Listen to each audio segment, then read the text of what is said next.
Esto es como en el 82, y eso que antes habían dado el golpe de Estado del 81, que vienen los socialistas, que vienen los rojos, que si el diálogo con los independentistas, que si la elección de Dolores Delgado como fiscal general del Estado, que si el PIN de Abascal, vamos, la emboscada nuestra de cada día, un campo de minas que es en lo que quieren convertir esta recién estrenada legislatura.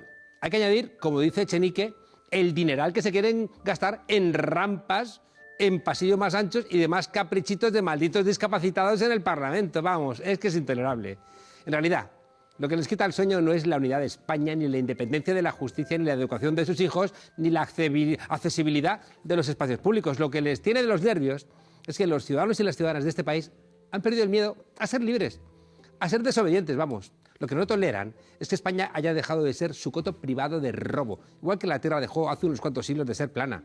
Por eso ahora lo llaman veto parental, cuando en verdad lo que quieren decir es veto a la libertad, al progreso.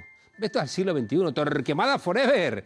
Y al niño que desobedezca, padre padrone, 2 joyas. En fin, que para hablar de esta batalla contra el lado oscuro nos acompaña esta noche una mujer con los ojos bien atentos, con las palabras siempre a mano y además corazón de poeta. Vamos, fusilable. Sofía Castañón, buenas noches y bienvenida a La Frontera. Buenas noches. Así que fusilable. Sí, bueno, de hecho, claro, la historia también, este tipo de cosas nos las dice. Esta semana que podemos recordar la memoria, la vida y la obra de Marcos Ana, que justo haría esta semana, pues cumpliría 100 años, me parece que también es para tenerle en mente respecto a lecciones no solo del lenguaje y de la poesía, sino de la vida también que él y otros tantos y tantas nos han dado. Cuidado que esta derecha es muy de fusilar poetas, encarcelarles o exiliarles. Bueno, me parece que van a tener bastante que tragar porque creo que son los que están viviendo un anacronismo entre lo que pretenden y la realidad que se encuentran, que es mucho más diversa, mucho más consciente de que esa libertad se obtiene con derechos y no desde las recetas del neoliberalismo, y que les va a tocar tener que amoldarse a los tiempos, lo cual además seguramente, aunque crean que no, les va a hacer más felices. Uy, la felicidad en esta gente. Oye, has sido portavoz en la Comisión de Feminismos, eres responsable de feminismos en Podemos.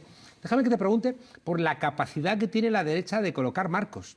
Está todo el mundo hablando del PIN parental, que parece que suena como bonito, ¿no? Y en el fondo es un veto, es una censura a los padres. ¿Tiene esta capacidad realmente la extrema derecha de colocar marcos? Bueno, creo que algo tan ridículo en su enunciación como PIN parental, es decir, si hace poco además tenían bastantes problemas con los pins, con las insignias. El PIN parental parece que se refiere, el PIN Abascal, me vas a permitir que le llame, que se refiere a las claves, los filtros, ¿no?, que se colocan, pero creo que de hecho el profesorado ya tiene un PUC de serie. Hacían el chiste, ¿no? Si van a tener padres y madres también, aunque se les olvide a ellos, un PIN parental, que el profesorado, que la escuela pública tenga un PUC. Pero en realidad la escuela pública ya es el PUC. Es decir, si en algún momento... El PUC es cuando de repente pierdes la clave. Cuando 3 veces metes mal el PIN, pues se te bloquea el niño o la niña, bueno, pues siempre está el PUC, ¿no? En realidad, lo que parece que les molesta, que no es otra cosa que una pretensión de censurar el ámbito educativo, una censura educativa es lo que proponen con este nombre facilón de PIN parental, de PIN Abascal.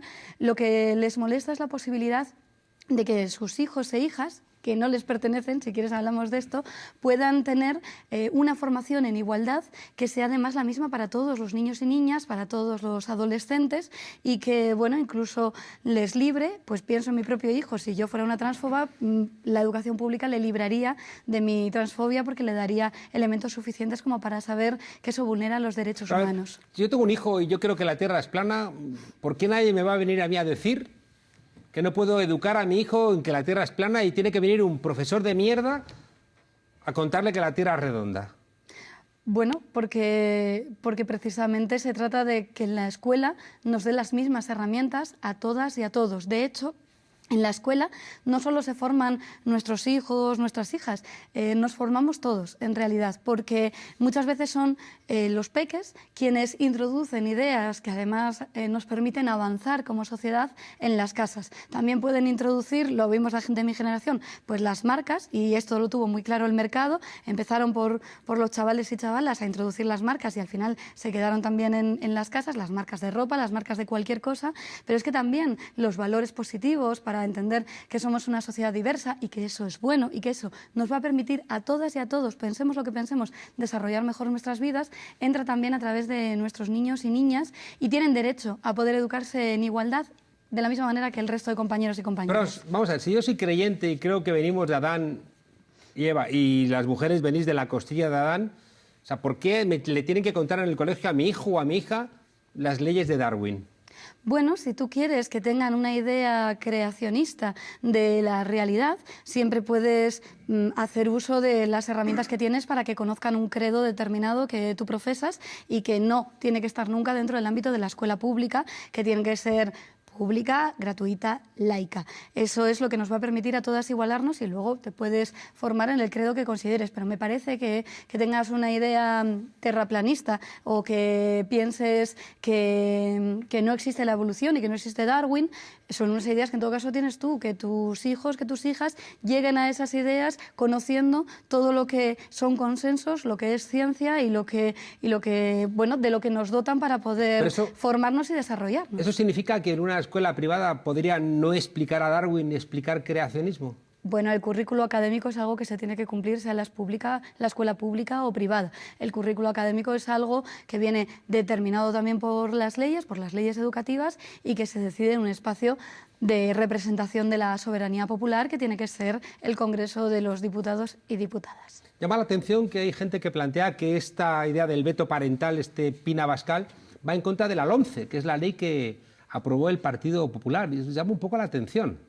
Bueno, es que en realidad parece que el propio Partido Popular lo último que está diciendo al respecto ya es que esto es como un globo sonda y que de lo que hay que hablar es del nombramiento de Dolores Delgado. Parece que se van descolgando y desde luego a Ciudadanos esto no le ha supuesto más que contradicciones que parece que se suman, que no se suman, que ahora van hacia atrás. Me imagino que en realidad hay poca preocupación por lo que le pasa a los hijos e hijas, incluso a los propios de los partidos de la ultraderecha, sino que hay más bien unas ganas de confrontar dentro de ese espacio de la derecha y también de confrontar a algunos gobiernos, como puede ser el de Murcia o como puede ser la Comunidad de Madrid, con el gobierno del Estado. Me parece que en realidad se está utilizando de nuevo a las niñas y a los niños con unos fines que nada tiene que ver con su educación, porque si les preocupara su educación, lo que más querrían sería darles herramientas para que puedan pensar de un modo libre y puedan decidir. Y si al final resulta que esos padres que no quieren que tengan conocimientos acerca de la diversidad llevan razón, pues sus hijos e hijas que se han educado con suficientes herramientas se la darán. Quizás lo que les preocupa es que una vez que tienes el conocimiento, bueno, pues puedas tener un espíritu crítico y disentir de tus progenitores. Pero bueno, resulta que también esto es lo que nos ha permitido avanzar durante siglos. Parece que la gente de Vox, la gente de Actoir, ¿no?, están como teniendo la capacidad, ¿no?, de influenciar en el Partido Popular, que está abandonando cualquier pretensión medianamente centrista. A mí esto me recuerda a los tiempos en los que había un Ministerio de Igualdad antes, aparte del que existe ahora, y a las manifestaciones, a los ataques que recibía la entonces ministra Viviana Aido, y a cómo de hecho parecía que Hazte Oír y otras organizaciones ocupaban, no de una manera muy mayoritaria, tenemos memoria de esto y tenemos memoria visual, pero ocupaban las calles y parecía que, bueno, que se lanzaban en esto de hacer consignas. Me imagino que forma parte de la estrategia y lo que tienen quizás no es tanto la habilidad a colocar marcos como las herramientas también mediáticas para hacerlo. Es decir, que no creo que sea un triunfo ni de las ideas ni de las formas, sino bueno, una posibilidad de poder comunicativo de la que hacen uso. Pero esto es tan fácil como explicarle a la gente que al final esto se parece mucho a lo de las vacunas. No solo queremos que nuestros hijos e hijas cumplan la cartilla de vacunación que nos da el sistema sanitario por el bien de ellos y de ellas, que desde luego, además, como sociedad, queremos que otros niños y niñas también cumplan ese calendario de vacunación por el bien del conjunto, pues por las mismas, que nos eduquemos en igualdad, no es solo un derecho de las niñas y niñas, que desde luego, y que les va a permitir ser más libres y pensar de manera crítica, que es para lo que está la escuela pública, para lo que está nuestra formación, sino que además nos va a proteger a todas. Cada vez que dicen que las violencias machistas, que la LGTBI-fobia se combate con la educación, luego parece que se nos olvida cuando estamos hablando del currículo académico. Esto no es más que el cumplimiento funcionamiento de leyes como la 1/2004, como la 3/2007, que ya nos lo dicen, que tenemos que tener formación en esto, porque no son cuestiones extracurriculares, para eso siempre hay que pedir permiso, son cuestiones de educación complementaria. Claro, porque esto además, los consejos escolares son los que aprueban este tipo de actividades, ¿no? Y donde están los padres presentes. Por tanto, están faltando a la verdad cuando dicen que los padres no han participado, ¿no?, de ese tipo de decisiones. Bueno, más bien parece que es me vas a perdonar, la pataleta de quienes no salen, ven que las cosas no salen como ellos quieren, pero me parece que hace mucho tiempo que hemos tenido muy claro que la educación es algo que parece que siempre está en disputa a la hora de hablar de las reformas educativas y de hecho, bueno, el Pacto por la Educación se ha quedado en suspenso pues porque no se quería dotar de unos recursos verdaderamente suficientes, pero si les preocupase tanto la educación a estos que ahora mismo están con una pataleta, tendrían que estar diciendo en Europa que no es normal que tengamos una inversión del 3,6% del Producto Interior Bruto cuando la media europea está en el 5,6% y que deberíamos, y que esa subida al 4% es prácticamente irrisoria. Si les preocupa que vayan ahí, ¿no? Pero ahí no van. Hay una cosa que me preocupa profundamente y es la capacidad de mentir, ¿no? Esto del PIN parental tiene mucho que ver con el kit gay, ¿no? Que impuso como mensaje Bolsonaro en Brasil, para acusar que la enseñanza en igualdad, enseñar a los niños a prevenir el SIDA o enfermedades de contenido sexual, la lucha contra el acoso en la escuela, evitar embarazos adolescentes. Todas esas cosas las presentaban, como ha dicho recientemente un politoxicómano con responsabilidades políticas, que esto es enseñar en el colegio a dar por culo a su hermanito, ¿no? Es una cosa como dices, o sea, es que es un patriotismo de puticlub, como decía Antón Losada, ¿no? Tenemos una derecha absolutamente tabernaria, sin la más mínima exquisitez.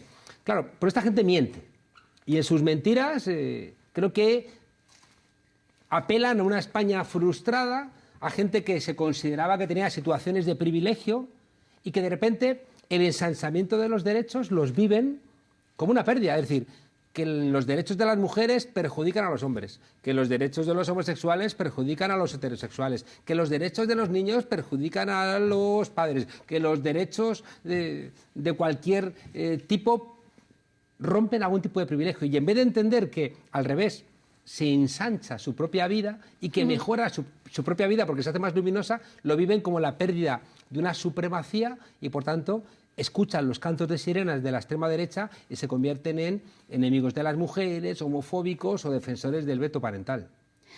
Es que creo que obvian el hecho de que ninguna adquisición de derechos le resta derecho a nadie. Es decir, que se reconozcan unos derechos que no están vigentes, los derechos que tienen que ver con una ciudadanía de pleno derecho para las mujeres. Pero los derechos de las mujeres debilitan la posición de privilegio de algunos hombres. No les restan ningún derecho. Si están sustentando determinados privilegios sobre la falta de derechos de otras personas, bueno, quizás ahí hay un problema de democracia. Es verdad que cuando se abole la esclavitud, determinadas personas que tenían esclavos dejaron de disfrutar de algunos privilegios, pero creo que ahora mismo, en los términos en los que se conocía la esclavitud, otra cosa es que pensemos en algunas esclavitudes que existen a día de hoy, pero en esos términos creo que a nadie le gustaría ahora mismo poseer a ninguna persona, y esto sirve para las personas de otras familias y de la propia. No poseemos a nadie. Podemos tener a alguien a nuestro cuidado cuando son nuestros hijos e hijas, tener una patria potestad, pero no podemos poseer ni dejar que nadie nos pertenezca porque estamos atentando contra los derechos más fundamentales. Claro, es preocupante que incluso existan eurodiputados que mientan y que atenten a esos derechos fundamentales, y me parece que ahí deberíamos estar continuamente rompiendo todas esas falacias y todos esos marcos, porque fomentan algo que no es otra cosa que el odio. Y el odio, para que exista previamente, se ha cimentado en el miedo y se ha cimentado en la envidia, y esto no lo digo yo, esto lo dice una filósofa brasileña como Tiburi. Y ese sustentarlo es estar también apelando a una construcción que es antidemocrática porque va en contra del otro y no en favor del común. Me parece que el auge democrático que vivimos y que ahora, viendo el auge de los fascismos, parece que puede estar peligrando, es lo que debemos preservar por encima de todo, porque es aquello que blinda los derechos fundamentales, y recordar también que cuando sustentan los mensajes en el odio, al final las personas que quizás por temor pueden verse, y por el impacto continuado mediático, pueden verse atraídas, tienen que tener presente que el odio nunca ha construido nada para el común ni nada para la mayor parte, y que no les va a mejorar en absoluto su vida, sino que se la va a empobrecer. Hemos escuchado a Pablo Casado esgrimir el artículo 27 de la Constitución, que tiene 10 epígrafes, solamente menciona uno y dice... ¿dónde está lo que dice este señor? Los poderes públicos garantizan el derecho que asiste a los padres para que sus hijos reciban la formación religiosa y moral que esté de acuerdo con sus propias convicciones. ¿Y dónde dice que esto tenga que ser en la escuela pública? ¿No? Quiero decir, ¿dónde está, de hecho, la Declaración de los Derechos del Niño y la Niña? ¿Dónde está un montón de cosas que en esa cita la parte del artículo 27.2 que dice: la educación tendrá por objeto el pleno desarrollo de la personalidad humana en el respeto a los principios democráticos de convivencia y a los derechos y libertades fundamentales? Es que casi, además, parece que están haciendo algo que creo que no les interesa y que no debería ser lo que quisieran.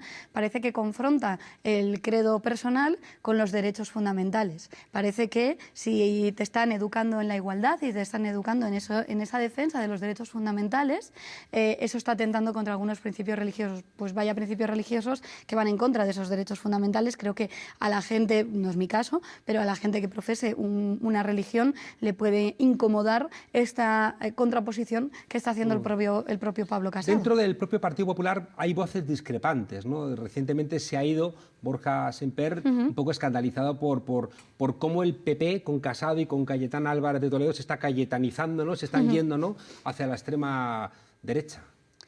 Sí, creo que de hecho no han aprendido mucho de los procesos electorales recientes.